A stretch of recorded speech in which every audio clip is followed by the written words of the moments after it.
오늘이 한글날입니다. 참 고마운 날이지요. 세종 25년인 1443년 12월에 세종대왕께서 한글을 만드셨습니다. 이제 공적으로 반포한 해는 3년 뒤 훈민정음 해례본을 낸 1446년입니다. 그래서 1446년부터 올해 2016년까지 한글이 쭉 이어져 와서 올해가 오늘이 반포 570돌입니다. 훈민정음 간송본, 간송해례본은 국보 70% 지정이 되어 있습니다. 근데 상주 쪽에 어떤 사람이 또 소장하고 있는 게 있다, 뭐 요즘은 또 없는 거 아니냐, 뭐 이렇게 논란이 되고 있습니다만은 훈민정음 상주본 아주 관심에 초점이 되고 있죠. 훈민정음 그 서문의 내용이 다음과 같습니다. 오늘 우리말로 쉽게 그렇게 번역된 그런 것을 제가 한번 읽어드립니다. 세종 임금님께서 만드신 백성을 가르치시는 바른 소리. 우리나라 말이 중국과 달라 말과 글이 서로 맞지 않으니 이 때문에 어리석은 백성이 말하고자 하는 것이 있어도 그러지 못하는 사람이 많다. 내가 이를 불쌍하게 여겨 새로 28글자를 만들었으니 모든 사람마다 이것을 쉽게 익혀 편히 사용하고자 할 따름이니라. 아멘을 붙이고 싶죠, 이상하게. 예. 사실은 이게 굉장히 감동적인 말입니다. 사람을 한자로 인간이라고 하지요. 근데 인간 두 글자 중에서 사람 인자 하나만 써도 사람이란 뜻이 됩니다. 그런데 거기에다가 사이 또는 틈을 뜻하는 간자를 더 붙이는 거지요. 아주 굉장히 철학적인 단어가 되는 거예요. 세상에 있는 언어마다 장단점이 있는데 한자의 장점은 이런 것입니다. 글자에 이미 어떤 사상을 담을 수 있게 뜻이 담겨 있다는 바로 그 점이죠. 어쨌든 인간 또는 사람은 혼자 존재하지 못합니다. 사람은 사람 사이에서 살지요. 사람이 사람다운 것은 다른 사람과 만나고 인격적으로 대화하고 그리고 마음을 나누는, 그게 바로 사람다움의 제일 기본입니다. 성경 창세기의 가르침에서도 이 점은 같습니다. 하나님이 사람을 만드실 때 남자와 여자로 만드셨습니다. 사람이란 존재를 하나로 만들지 않고 둘을 만드셨다는 뜻이죠. 이 둘이란 수는 하나가 아니다, 기본적으로 그 뜻이에요. 그리고 둘인 것도 남자 둘, 여자 둘 이런 거 아니고 남자나 여자란 성이 없이 그저 사람이란 존재 둘, 이것도 아니죠. 남성과 여성입니다. 하나님이 만드신 사람은 두 가지 성으로 되어 있고 바로 여기에서 또 다른 사람, 또 다른 존재의 탄생이 가능하게 되죠. 이렇게 보면 사람을 창조하실 때 남자와 여자로 창조하셨다, 이 성경의 기록은 하나가 아니라 여럿을 지으셨다, 이런 뜻도 되는 것이지요. 사람이 살면서 만남과 소통이 중요한 까닭이 그래서입니다. 하나가 아니고 여럿이니까 사람의 생각은 다 다를 거 아니겠어요? 그래서 만남이 필요하고 소통이 중요하죠. 만남과 소통은 사람이란 존재에서 가장 기본적인 조건입니다. 그런데 만나긴 만나되 그저 만나는 게 아니라 소통하려고 만나야 합니다. 싸우려고 만나면 안 되죠. 그러니까 소통해야 되겠다, 이 생각이 분명하지 않은 채로 만나면 만나서 싸우고 만남 때문에 관계가 더 나빠질 수 있죠. 소통에서 중요한 것이 남의 말을 귀 기울여 듣고 그 뜻과 마음을 알아차리는 일입니다. 경청과 이해지요. 그래서 서로 포용하고 하나가 됩니다. 사람이 살아가면서 여러 가지를 훈련해야 되고 처세, 인간관계 또는 건강관리 훈련하고 또 닦아야 되는 게 굉장히 많은데요, 인생에서 사람이 훈련해야 되는 가장 중요한 기술 또는 예술이라고 표현해야 될까요? 그게 바로 경청 그리고 이해입니다. 빌립보서 2장에서 우리는 만남과 소통에 문제가 생긴 사람들을 볼 수 있습니다. 다른 말로 경청과 이해가 부족한 사람들이죠. 자, 1절부터 4절을 제가 먼저 한번 읽어보겠습니다. 그러므로 그리스도 안에 무슨 권면이나 사랑이 무슨 위로나 성령의 무슨 교제나 긍휼이나 자비가 있거든 마음을 같이하여 같은 사랑을 가지고 뜻을 합하여 한 마음을 품어 아무 일에든지 다툼이나 허용으로 하지 말고 오직 겸손한 마음으로 각각 자기보다 남을 낫게 여기고 각각 자기 일을 돌볼 뿐더러 또한 각각 다른 사람들의 일을 돌보아 나의 기쁨을 충만하게 하라. 아멘. 바울이 지금 빌립보에 있는 그리스도인들에게 편지하는데요, 마음을 같이 하라고 얘기하고 있습니다. 그들이 마음을 같이 하지 못하고 있기 때문에 이런 권면을 하는 거겠죠. 같은 사랑을 가지라고 말합니다. 그들 중에 사랑이라고 말은 하고 얘기는 하면서도 갈등하고 싸우는 사람들이 있었을 겁니다. 그러니까 다르게 표현하면 사랑이라고 얘기는 하면서 사랑에 대한 뜻, 개념이 서로 달랐던 것입니다. 사람 사이에는 종종 그런 일이 많잖아요. 부모가 자식을 혼낼 때 보통 많이 하는 말이 있죠. 이게 다 너 잘 되라 그러는 거야. 그런데 자녀가 어떻게 하면 잘 될 수 있을까요? 근데 부모의 생각과 당사자인 자녀 생각이 서로 달라요. 그 자녀가 어떻게 하면 잘 돼야 되느냐, 여기에서 서로가 생각이 달라요. 이게 문제죠. 부모의 생각이 맞는 경우가 훨씬 많겠지만 언제나 부모의 생각이 맞는 건 아니에요. 자식들 기르시면서 다 경험해 보셨겠지만 지나고 나니까 아이고 애들 하는 대로 내버려 둘 걸, 그런 경우 있었잖아요. 빌립보에 있는 그리스도인들은 사랑을 얘기하는데 서로 다른 사랑을 가지고 있었습니다. 바울은 그들에게 같은 사랑을 가지라고 권면합니다. 바울이 얘기하는 그 사랑은 예수 그리스도 안에 나타난 하나님의 사랑입니다.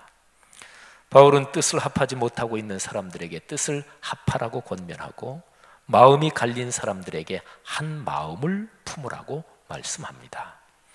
자, 여러분, 제가 지금 설명드린 게 1절, 2절, 2절을 설명드렸어요. 요약하면 만남과 소통에 힘써야 된다 하는 것이죠. 자, 그러면 만남과 소통에 힘쓰는 좀 더 구체적인 방법, 어떻게 힘써야 되느냐, 그것이 3절과 4절에 나옵니다. 먼저는 하지 말아야 될 것, 만남과 소통이 잘 되려면 그거는 하지 말아야 된다. 이것이 3절 전반부에 나와요. 무슨 일을 하든지 다툼이나 허용으로 하면 안 됩니다. 두 가지를 조심해야 돼요. 다툼 그리고 허용. 다툼은 남과의 관계에서 생깁니다. 어떤 일을 할 때 남을 의식하면서 경쟁심으로 하거나 또는 어떤 사람을 딱 목표로 정해놓고 저 사람을 어렵게 만들어야지, 공격해야지, 이렇게 하지 말라는 거죠. 다툼이 다른 사람과의 관계라면 허영은 자신에 대한 문제입니다.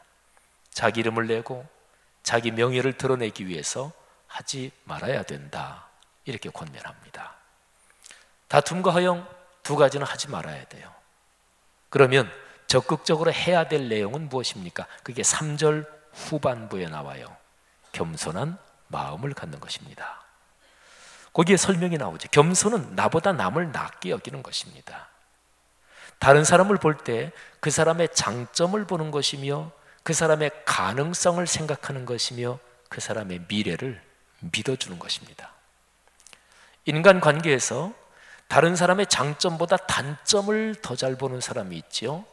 그 사람이 할 수 있는 것보다 못하는 것, 실수한 것을 먼저 지적하는 사람이 있죠. 그 사람의 미래보다 과거에 잘못한 것을 더 잘 들추어내는 사람들이 있습니다. 성경이 가르치는 인간관계에서 낙제점을 받을 사람들이지요. 자, 3절 그렇고요. 아주 중요한 것이 4절에 기록되어 있습니다. 자기 일에 성실하고 진실하여 자기 삶에 대하여 책임을 지면서 살아야 합니다. 내가 다른 사람에게 짐이 되면 안 됩니다. 특별히 부정적인 방향으로 짐이 되면 안 됩니다. 남에게 걱정을 끼치거나 남을 해롭게 하지 말아야 합니다. 자기 삶에 대해서 책임적인 존재가 된다는 것인데요, 이것이 어떤 사람, 또 사람을 인격적인 존재라고 얘기할 때 뭐가 인격적이냐? 그 기본되는 게 몇 가지 있는데 그 중에서 제일 중요한 그 몇 가지 중에 하나가 자기 삶에 대해서 책임적인 존재가 된다는 것이죠. 경제적인 면도 여기에 포함됩니다. 최선을 다해 경제 활동을 하면서 일하면서 경제적으로 자립하여 살 수 있도록 애를 써야 합니다. 빚을 지고 사업을 하면서 은행에서 돈을 빌릴 수 있겠지만, 근데 그것도 경제 구조에서 가능한 범위 안에서 그래야지, 그런 것도 지나치게 되면 자립적이 되지 않는 거지요. 어쨌든 이런저런 여러 가지 것들을 다 포함해서 자기 삶에 대해서 책임적인 존재로 살아가는 것, 이게 바로 자기 일을 돌보라, 이런 뜻입니다. 자, 그런데 여기에 꼭 하나 덧붙여야 될 것이 있습니다. 다른 사람의 일을 돌봐야 되는 것입니다. 아니, 다 자기 일을 스스로 돌보면 다른 사람의 일 돌볼 게 뭐가 있겠습니까? 이렇게 생각할지 모르지만 모든 사람이 다 자기 삶을 책임지지는 못합니다. 세상이 그런 거죠. 어떤 사람은 능력이 부족해서 그럴 수도 있고, 또 어떤 사람은 진짜로 성실하게 살고 열심히 사는데 주변 환경이 그 사람을 그렇게 만들 수도 있어요. 자신이 게을러서 그런 사람도 있을 수 있지요. 이거는 최악의 상황이고요. 아무튼 이 세상에는 혼자서 자기 삶을 꾸려가기가 불가능한 사람도 있고 힘겨운 사람도 있습니다. 이런 사람은 돌봐야 합니다. 여러분, 성경 전체에서 일관되게 흐르는 가장 중요한 두세 가지 명령 중 하나가 바로 이거예요. 혼자서는 스스로 살아갈 수 없는 사람들을 도와주고 돌봐야 한다 하는 거죠. 그러니까 이유가 어떻든 그거는 사실은 근본적으로 둘째입니다. 자신이 잘못하고 자신이 실수하고 자신이 게을러서 그럴지라도 어쨌든 그것도 둘째 문제고, 혼자서 살아가기에 힘겹고 어렵고 고통스러운 사람은 도와줘야 합니다. 물론 도와줄 때 지혜롭게 도와주고 잘 도와주고, 그래서 그 사람이 자립할 수 있도록 스스로가 책임적인 존재가 될 수 있도록 그렇게 도와줘야 되는 거죠. 성도 여러분들이요, 성경 전체적으로 하나님께서 명령하신 이 중요한 명령이 여러분과 저, 우리 그리스도인의 삶에서 늘 평생, 많고 적고는 떠나서 늘 평생 지속되기를 주님의 이름으로 축복합니다. 하나님이 이것을 좋아하셔요. 기뻐하셔요. 이 여러분의 삶에 정착된 습관이 되기를 주의 이름으로 권면합니다. 사도 바울은 지금 빌립보서 2장 1절부터 4절까지의 말씀에서 만남과 소통, 경청과 이해, 그리고 포용과 상생의 삶을 살아야 된다고 권면하고 있습니다.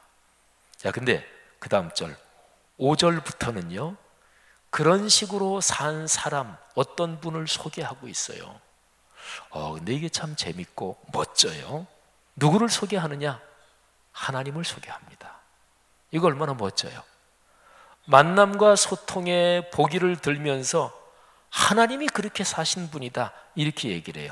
정확하게 얘기하면 사람이 되신 하나님 주 예수 그리스도에 대해서 얘기하고 있어요. 볼까요? 5절부터 8절을 제가 읽습니다. 너희 안에 이 마음을 품으라.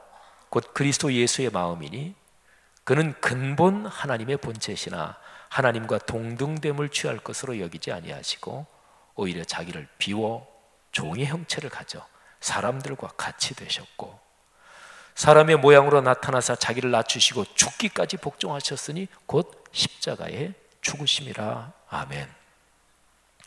예수 그리스도의 삶에서 가장 중요한 점이 여기에 압축되어 있습니다. 그분은 하나님과 동등하십니다. 삼위일체 안에서 완전한 신성을 가진 분입니다. 그러나 그분은 스스로 자신을 비우셨습니다. 종의 형체 곧 한계성을 가진 사람의 육체를 입으셨습니다.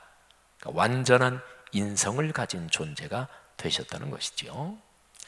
사람의 모양으로 이 세상에서 사신 성자 하나님 예수 그리스도는 가장 어렵게 사는 사람들과 어울리셨습니다. 자기 삶의 고통과 번민과 괴로움을, 사람 삶의 고통, 번민, 괴로움을 성자 예수 그리스도는 깊이 이해하셨습니다. 그들을 찾아가서 만나시고 그들에게 귀를 기울이셨고 그들과 함께 밥 먹고 그들과 밤을 새우셨습니다. 근데 이것이 예수님은 그 사람들만 그렇게 하셨느냐, 이게 아니고요. 예수님은 가장 어려운 사람들까지 품으심으로써 세상의 모든 사람들을 다 품으신 거죠. 이렇게 사시다가 마지막에는 인류를 위해 십자가에 달리셨습니다. 여러분 이거를 잘 생각해 보십시오. 이 모든 예수 그리스도의 거룩하신 사역, 그분의 삶이 어디에서 시작됐나요? 그분이 하나님의 영광의 보좌를 떠나시고 사람을 찾아오신 것, 사람을 만나러 찾아오신 것, 이게 그분의 모든 거룩한 사역의 출발이요 시작입니다. 그렇게 찾아오심으로써 하나님과 사람이 만나게 됐습니다. 여러분 얼마나 고마운 만남입니까? 그런데 세상에는 그런 일이 한 번도 없었어요. 하나님이 사람이 되신 일 말이에요. 하나님이 사람이 되셔서 사람을 찾아오신 일, 그런 일은 창세 이래로 한 번도 없었습니다. 그렇기 때문에 이 만남은 낯설어요. 그래서 낯선 만남이다, 이렇게도 표현할 수 있어요. 너무너무 감사하고 고맙고, 그런데 한 번도 일어나지 않았던 낯선 만남, 그래서 합치면 참 고마운 낯선 만남, 그게 바로 하나님께서 사람 몸을 입으시고 이 땅에 오신 사건입니다. 성도 여러분들이요, 여기에 대한 감격이, 여기에 대한 성경적인 올바른 지식이 우리의 신앙과 우리의 삶에 늘 든든하기를 주의 이름으로 축복합니다. 남을 위해서 무엇을 주는 사람은 기본적으로 대단한 사람이죠. 자기 것 중에서 더구나 귀한 것을 주는 사람은 진짜 대단합니다. 그런데 자기 목숨을 준다면 더 말할 것도 없죠. 로마서 5장 7절과 8절 말씀을 들어보십시오. 예수 그리스도께서 우리를 위해서 바로 그런 일을 하셨어요. 의인을 위하여 죽는 자가 쉽지 않고 선인을 위하여 용감히 죽는 자가 혹 있거니와, 우리가 아직 죄인 되었을 때에 그리스도께서 우리를 위하여 죽으심으로 하나님께서 우리에 대한 자기의 사랑을 확증하셨느니라. 아멘. 성도들이여, 그리스도인이란 어떤 사람입니까? 어떻게 사는 사람들이 그리스도인이에요? 가장 단순하게, 그래서 명확하게 말한다면 그리스도이신 예수님을 따라 사는 사람들이죠. 그리스도를 본받아 사는 사람들입니다. 그러면 보십시오. 그리스도인은 성자 하나님이신 예수님이 그러신 것처럼 만남과 소통을 소중하게 여기며 그렇게 실천하며 살아야 합니다. 그런데 오늘날 우리의 모습은 어떻습니까? 혹시나 위에서 설명한 빌립보서 2장 1절부터 4절에 있는 빌립보의 성도들처럼 우리의 현재 자화상이 혹시 그런 건 아닌가요? 마음이 갈리고 경쟁의식과 비교의식으로 남과 다투고 자기 명예와 자존심을 위해서 수단 방법을 가리지 않고 경청과 이해는커녕 남을 비난하고 헐뜯는데 더 능숙해져 있지는 않습니까? 저는 오늘 설교에서 빌립보서 2장 9절부터 11절은 자세하게 설명하지 않습니다. 이 부분에는 하나님께서 예수 그리스도를 높여주셨다, 모든 것 위에 가장 뛰어난 이름을 주시고 영광을 주셨다, 이 내용이 기록이 되어 있어요. 한번 제가 읽어볼게요. 이러므로 하나님이 그를 지극히 높여 모든 이름 위에 뛰어난 이름을 주사 하늘에 있는 자들과 땅에 있는 자들과 땅 아래에 있는 자들로 모든 무릎을 예수의 이름에 꿇게 하시고 입으로 예수 그리스도를 주라 시인하여 하나님 아버지께 영광을 돌리게 하셨느니라. 아멘. 여러분, 5절부터 8절에 있는 그리스도의 낮아지심, 겸허하게 되심, 이것이 말이죠. 그 다음에 이어지는 9절부터 11절에 그 영광을 받을 것을 염두에 두고 하신 일이 아닙니다. 이 영광을 얻으려고 치밀하게 계산해서 그렇게 하신 것이 아닙니다. 어떤 사람이 선하고 좋은 일을 할 때 이 일을 하면 이런 이익이 나한테 오지, 그렇게 계산하면 그거는 거의 다가 순수하지 못합니다. 예수 그리스도께서 만남과 소통, 경청과 이해, 포용과 하나됨을 실천하신 이유가 있다면 오직 하나입니다. 하늘 아버지께서 그것을 기뻐하셔요. 여러분, 이거 중요한 거 아닙니까? 이게 기독교 신앙에서 그리스도인이 선하게 사는 제일 중요하고, 아니 어떤 면에서는 예수 그리스도께서 그러신 것처럼 이것이 유일한 이유가 되어야 합니다. 성도들이요, 그리스도인이 만남과 소통을 귀하게 여기면 그걸 하늘 아버지께서 기뻐하셔요. 오늘날 우리 사회에서 가장 심각하게 결핍되어 있는 것이 만남과 소통 아닙니까? 이것이 중요하다는 것은 다 인정하면서도 그렇게 실천하는 사람은 많지 않습니다. 정치인들, 그 사람들이 하는 행동, 그 사람들에게서 보이는 모습은 국민들의 평균적인 수준이 그거예요. 그 사람들은 표로 사는 사람들이니까. 만일에 국민들이 만남과 소통 제대로 신경을 안 쓰는 정치인들 싫어한다, 그러면 절대로 그렇게 안 합니다. 그러니까 국회나 이런 정치 현장에서 벌어지는 것은 우리 국민들의 일상의 삶이 그렇다는 거예요. 여러분, 누가 먼저 만남과 소통을 실천해야 할까요? 그리스도인처럼 이 일에 적합한 사람이 또 어디 있겠습니까? 이 일을 소중하게 여기고 또 이 일에 자신의 삶을 다 던지신 예수 그리스도, 그분을 따르는 사람들이 그리스도인이니까 그리스도인처럼 이 일에 적합한 사람이 어디 있겠냐는 말이에요. 여러분, 만남과 소통을 소중히 하게 여기고 훈련할 수 있기를 바랍니다. 우리 삶에서 이런 특징들이 습관으로 자리 잡고 인격이 되게 합시다. 그리스도인과 교회가 만남과 소통, 이 주제에서 오늘날 사회를 선하게 이끌어 가십시다. 오늘은 한글날이에요. 중리초등학교 교장을 지내신 박동규 선생님이 한글에 대해서 쓴 글이 있습니다. 바로 지난 주간에 신문에 난 거예요. 대구신문 10월 4일자입니다. 제가 한번 이 선생님의 글을 그대로 한번 칼럼 중에서 일부인데 읽어보겠습니다. 국내외에 알릴 만한 한글의 독창성과 과학성은 무엇일까? 사실 한글은 세계인이 인정하는 세계에서 하나밖에 없는 독창적인 글자이다. 세계에는 300여 종의 글자가 있지만 창제 동기, 창제한 날짜, 창제 목적, 반포를 거친 글자는 오직 한글뿐이다. 그뿐인가? 창제자가 임금으로 어리석은 백성을 깨우치기 위해서 글자를 만들었다는 것은 특이한 상황이다. 일본의 천문학자인 와타나베 가즈오는 지금까지 세종보다 대단한 임금을 본 적이 없다고 하였다. 가즈오는 1996년 화성과 목성 사이의 소행성을 발견하였다. 그해 세종대왕 탄신 600도를 기념해서 별 이름을 세종이라고 붙였다. 세종대왕이 위대한 글자를 만들었기 때문이다. 펄벅도, 우리 펄벅, 우리 여류 소설가, 노벨 문학상도 받은 우리 미국 여인이죠.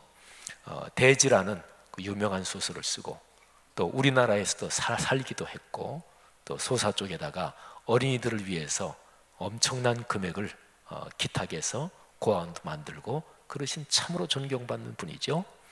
이 펄벅도 한글은 24개 알파벳으로 어떤 언어라도 표기할 수 있다고 했다. 그러면서 한글은 천지자연, 우주자연의 글자라고 극찬을 했다. 정인지가 쓴 훈민저금 해례본에 천지자연의 소리가 있으면 반드시 천지자연의 글이 있다고 한 것과 맥을 같이 한다. 또 한글은 말과 소리를 1대1 대응시켜서 말소리를 정확하게 적을 수 있는 과학적인 글자이다. 한글의 자랑은 쉽고 빠르게 배울 수 있는 글자, 소통과 나눔의 글자, 디지털 시대의 과학성을 대변하는 글자이다. 예, 인용은 여기까지입니다. 여기에 이분의 글에서 한글에 대한 여러 가지 얘기 가운데 한글은 소통과 나눔의 글자다. 이게 참 중요합니다. 그러니까 말하자면 그때 당시의 사람들, 사대부들은 괜찮았어요. 한문을 익히 알고 있었으니까.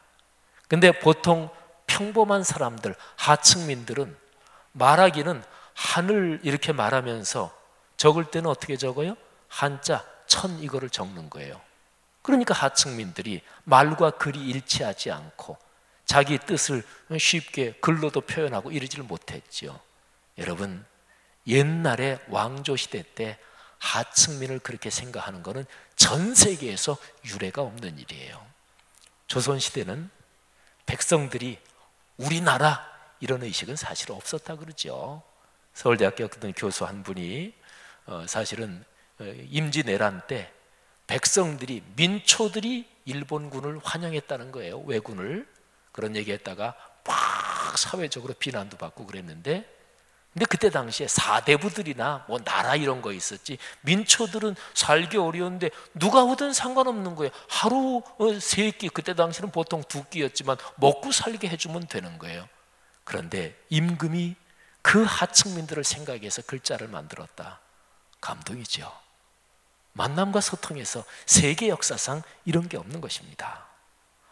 세종대왕께서 만드신 한글에 대한 감탄은 무수히 많습니다.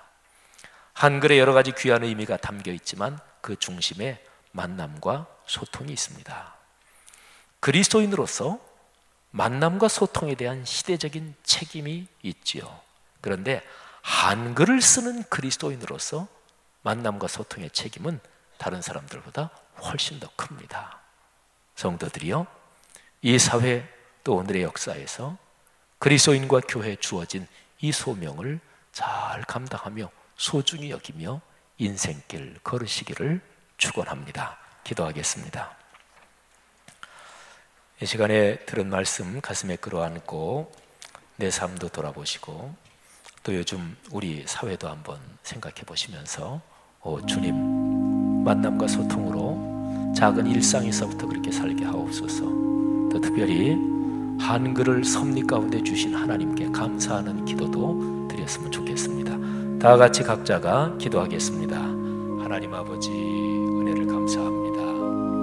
거룩하신 하나님의 뜻에 따라 우리를 축복하시며 하나님, 간절히 기도하기는 만남과 소통, 오늘날 우리 사회에 꼭 필요하고 절절하게 필요한데, 오 주여, 하나님의 은총으로 하나님을 아버지로 부르고 예수님을 주님이라 고백하는 그리스도인들의 일상 하루하루의 삶에 만남과 소통의 은혜를 주옵소서. 오 주여, 우리의 부족함을 용서하시고 이 땅에 있는 교회와 그리스도인들이, 이 사회, 오늘의 세상이 만남과 소통, 경청과 이해, 그리고 소통과 그리고 하나됨이 아름답게 이루어질 수 있도록 복 주시기를 간절히 원합니다. 주여, 이 시간에 결단하고 기도하는 사랑하는 성도들을 주의 은총으로 축복해 주옵소서. 주님 믿습니다. 하나님 아버지, 은혜를 감사합니다. 오늘 들은 말씀 가슴에 끌어안습니다. 하나님께서 우리 마음의 결단들 받아주신 줄 믿습니다. 예수님 이름으로 간절히 기도합니다. 아멘. 다 같이 일어나서 497장 1절 3절 부르고 봉헌하고 축도로 예배를 마치겠습니다. 주님의 말씀이 만남과 소통의 능력 가르침인 줄 고백하면서 찬양합시다. 주 예수 넓은 사랑 베푸신 은혜를 나 힘써 전파하리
아버지, 그렇습니다. 하나님과 갈리고 하나님을 등지고 떠난 우리와 만나시려고, 소통하시려고 이 세상에 사람 몸 입고 찾아오신 거룩하신 하나님이시여, 이 복음을 받고도 그러지 못하는, 그렇게 살지 못하는 저희를 용서해 주옵소서. 이 땅에 있는 5만이나 6만 된다고 하는 교회, 또한 800만 혹은 900만 된다고 하는 그리스도인들을 용서해 주옵소서. 정치인들 또는 이 땅에 기업을 경영하는 경영자들이나 지식인 사회의 지식인들이나 어떤 영역에서든지 이 사회에서 두드러져 있는 사람들이 보이는 삶의 모습은 전체 국민들의 평균적인 수준인데 주여 용서해 주옵소서. 지식인도 없어졌고, 그리고 열사도 없어졌고, 교수, 기자들도 지사적인 열정을 품었던 때는 까마득한 옛날입니다. 하나님, 우리를 용서해 주옵소서. 목회자들도 용서해 주옵소서.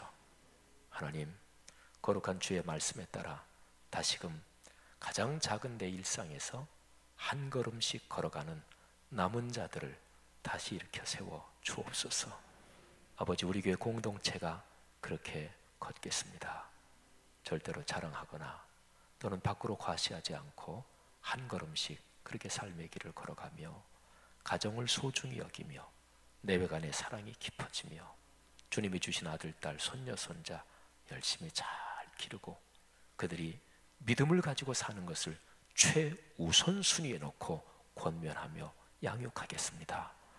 우리 교회가 감당해야 될 우리 지방의 교단 또는 교계, 지역사회, 사회적인 활동도 하나하나 하나님이 주시는 대로 성실하게, 진실하게 그렇게 걷겠습니다.